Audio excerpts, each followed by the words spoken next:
Baker Botts, LLP provides podcasts for educational purposes only. They are not legal advice and are not intended to establish an attorney-client relationship. This communication may constitute attorney advertising.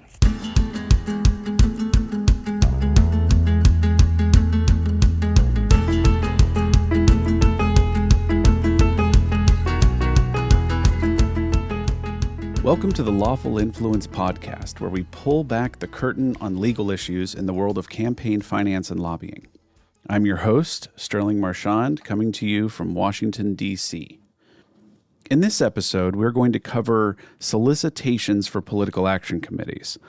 Solicitations are key to a successful PAC because that's how the PAC generates money that it can then in turn spend on candidates and elections. So if your PAC wants to spend more to influence elections, it all starts with successful solicitations. Now, given that individual contributors are limited in how much they can give a PAC in any given year, PACs can really only bring in more money by increasing the number of people they solicit contributions from, and then maximizing the participation of those people. The first part, increasing the number of people you solicit, seems straightforward. But as with all things campaign finance, solicitations are subject to a number of restrictions by the FEC. And the broader the audience, the more restricted you are. Today, I'll provide you with the 5 key elements for making effective and legal PAC solicitations, or basically 5 areas to keep in mind when asking for money to help ensure that you maximize your audience and participation, but don't run afoul of the FEC rules. We'll start out by discussing potential audiences and then work our way backwards through methods, limits, language, and we'll wrap up with my favorite, the 5th element. What is the 5th element? You'll have to listen to find out. Before we dive into a lawful solicitation, I want to preface this by saying that these rules differ based on the type of PAC you have, and there are a few types of PACs that we are going to be regularly discussing. The first is a corporate connected PAC, or the technical term is Separate Segregated Fund, or SSF. These are set up by companies or trade associations or labor unions. The SSF is distinguished, as the name implies, by the fact that the money that is contributed is held separately from the general corporate account. And that's because companies generally cannot use corporate funds to make contributions to federal candidates. But a company can lawfully use its funds for establishing, administering, and fundraising an SSF, which in turn can raise money to make contributions to federal candidates. The second type of PAC that we will regularly discuss is a non-connected PAC. Non-connected PACs are, as the name states, not connected to any one particular candidate or organization. Non-connected PACs may have a sponsoring organization, but the hallmark of a non-connected PAC is that they solicit anyone in the general public who can lawfully contribute. They are often used by partnerships or just some group of persons that seek to influence an election. The third type of PAC that we will discuss regularly are what are commonly called super PACs. But it's really a misnomer because super PACs are not legally a PAC. What we call super PACs are not subject to solicitation or spending limits like true PACs, provided they use their funds solely to independently campaign for or against candidates. For that reason, they are more properly referred to as independent expenditure committees, and they were created in the 2010 Citizens United Supreme Court decision, which we'll be discussing in more depth soon. There are obviously a lot of other PACs out there, including candidate PACs, party PACs, leadership PACs, but these are really applicable only to federal candidates, office holders, or political parties, and we'll not be discussing them. For today, we're going to focus on corporate PACs, or SSFs. So with that, let's get going on the 5 elements to legally maximize your solicitations. The first element of a PAC solicitation is to know your audience. Who are you going to be soliciting, or really, who can you solicit? Because obviously, the broader the audience, the more money your PAC is potentially going to be able to raise. But it's not just a numbers game, because the target audience is also going to dictate what comes next in terms of how the solicitation is delivered, how often it can be made, and what disclaimers or notices must be used. Each PAC must engage in a balancing of how many people it can reach versus the burdens that come with it. As an initial matter, a corporate PAC can never solicit the general public, but rather can only solicit certain people associated with the company. And there is a distinction within the company between what is called the restricted class and the expanded class, or the expanded class is more often referred to as the twice-yearly solicitation group. So starting with the restricted class, this includes a company's shareholders and executive and administrative personnel. Executive and administrative personnel are employees who are paid on a salary as opposed to an hourly basis and who have policymaking, managerial, professional, or supervisory responsibilities. In practical terms, this includes managers, officers, and directors, but it may include others. This restricted class is also defined to include each of those employees' families. One tip to maximize your reach: a corporate PAC can generally solicit not just the restricted class of its own connected organization, but the restricted class of the parent, subsidiaries, and affiliates as well. The other class is what we call the expanded class, or the twice-yearly class, and that includes all employees of the connected organization. In other words, non-executive, non-administrative personnel. That might include your labor organization, hourly employees. And again, it also includes their families. This expanded class can only be solicited twice a year, and as we'll discuss, is subject to a number of additional restrictions. Now, there are a few general exceptions to these different classes. And one that's really important to remember, especially for companies in today's world, is that a PAC can never solicit a foreign national. And that's anyone who is not a citizen of the United States or not a green card holder. And while it's not always easy to tell if someone is a foreign citizen, you cannot knowingly solicit a foreign national. And so a best practice is to have in place some process to screen foreign nationals from receiving your solicitation materials and to regularly check that that process is working. I'll note briefly that for trade organizations, labor unions, and membership organizations, the restricted class may be defined slightly differently. So that's the first element, know your audience.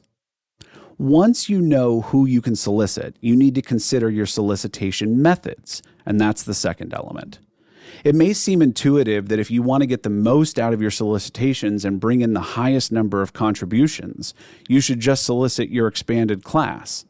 But the methods matter because once you understand how burdensome and restrictive some of the methods are, it may dictate which audience you want to target. So the expanded class, or the twice-yearly class, can only be solicited in writing. This means that it has to be mailed to the person's residence. And that's it for the expanded class. No other methods can be used. That requires an additional amount of work that the PAC must undertake in order to be able to solicit a much broader class of people. But for the restricted class, there are numerous methods available. You can make email solicitations using a listserv that is just the restricted class. You can also make online solicitations through websites or intranet pages, so long as the page is only accessible via a password. The restricted class can also be solicited via publications, such as articles and company newsletters or other mailings. But if you're doing that, you have to ensure that no more than a de minimis number be received by folks outside the restricted class. So again, you can't just put a solicitation into a publication and blast it out to everyone in the company. Finally, the restricted class can be solicited to orally through a speech at a convention, a meeting, or a telephone call. Again, that is provided that only the restricted class is present for the solicitation and that the necessary notices are included in the remarks.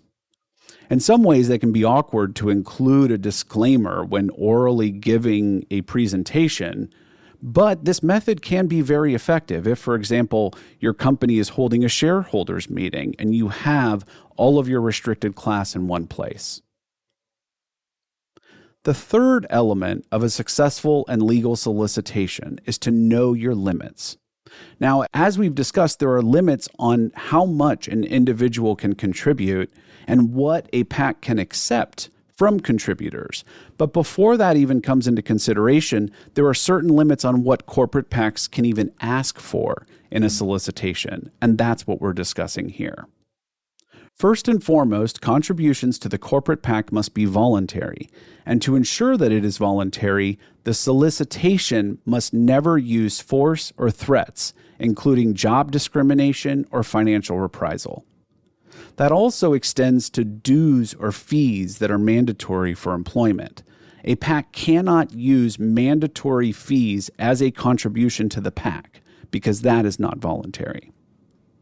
A PAC can also not reimburse employees for making contributions to the corporate PAC through a bonus or through any other means. So companies need to watch out that their solicitation materials do not create an appearance that salaries or bonuses are tied to an expectation that the money will be contributed to their own PAC or even to other candidates. Now, a PAC can, subject to specific rules, match contributions with gifts to charity or use fundraising events or other promotions to raise money for an SSF. These can be an effective and lawful way to incentivize contributions. But again, there are specific rules applying to those types of solicitation events that the PAC should understand and must comply with. For soliciting the expanded class, it requires a separate process for collecting contributions through what is called a custodian. And the purpose of the custodian is to ensure anonymity for those who do not want to contribute. That custodial process has to be in place before the solicitation goes out. And the custodian may not be an employee of the company or the PAC, with the exception of the PAC treasurer. But more commonly, a PAC will use a third-party vendor or a bank to act as custodian. And the custodian has specific duties regarding collecting contributions and forwarding information to the PAC. One additional consideration for soliciting the expanded class is that the company must reasonably notify its labor organization, if any, of the company's intent to make that twice-yearly solicitation. And it must make available to its labor organization the method the company uses for soliciting and collecting contributions. So this is an additional limit on soliciting to the twice-yearly expanded class if your company has a labor organization. The fourth element of a lawful PAC solicitation is language, and more specifically, a reminder to watch your language. All solicitations require certain notices with specific language depending on the audience. Now, certain disclaimers must be included in every solicitation, such as the statement of the PAC's political purpose, and a statement that the recipient has the right to refuse to contribute without reprisal. That goes back to the requirement that a donation must be voluntary. But note that simply using the word voluntary isn't enough under the FEC rules. It must state that the solicitee has the right to refuse to contribute. If your solicitation is going to suggest an amount, which is very common, there must be notice language included that the suggested amount is not enforceable and that more or less may be given. In other words, the solicitation cannot specify a minimum amount to contribute, only guidelines. The solicitation also has to make clear that the amount given will not benefit or disadvantage the person contributing. Now, in addition to the FEC notices, there may be certain IRS notices that are required that inform the solicitees that their donations are not tax deductible. Finally, all solicitations have to include what is referred to as best efforts language. And that is a request in the solicitation for the contributor's name, address, occupation, and employer, and a statement that the PAC is required by law to use best efforts to obtain that information and report it. Now, this may seem trivial when a corporate PAC is soliciting its own employees and has ready access to that information, but the FEC routinely opens inquiries into a PAC's best efforts when this information is missing from its public reports. And so it's really important that you have covered your bases by including that language in the solicitation and conducting follow-up as necessary. If your solicitation is going beyond the restricted class, then additional notices and disclaimers will apply. And while I don't have time to go into all of the specific language required today, feel free to reach out to me if you want additional information. Finally, that brings us to the fifth element of a successful solicitation, and that is, drum roll please, don't solicit in the first place. Okay, maybe that's a bit of a stretch, but the fifth element is basically understand your alternatives. And what I mean by that is, there's obviously a lot of rules and restrictions when a communication is a solicitation, but what if we talk about our PAC and it's not a solicitation? Then none of those rules apply.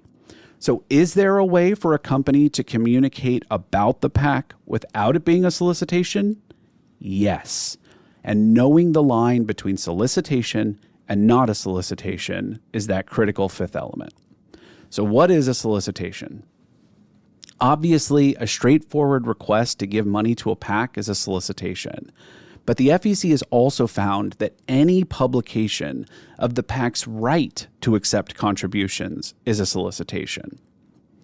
In fact, the FEC has basically said that any wording that encourages support for the PAC is a solicitation. So that would include statements like, everyone should support our PAC by contributing, as well as statements like, supporting our PAC is critical to our industry.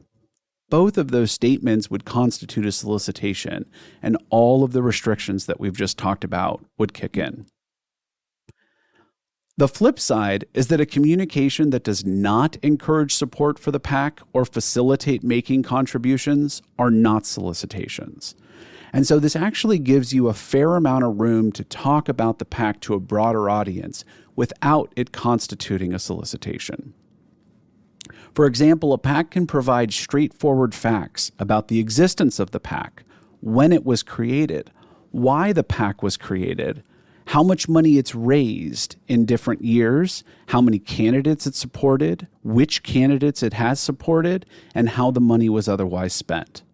And because none of that is a solicitation, it's not limited to the restricted class, it does not require notices or other disclaimers, and most companies want to provide information on the PAC to a broader audience without it being a formal solicitation. And that is the way to do that. But the truth is obviously in the details. And so how you write a non-solicitation is heavily dependent on the particulars of your PAC and the communication itself.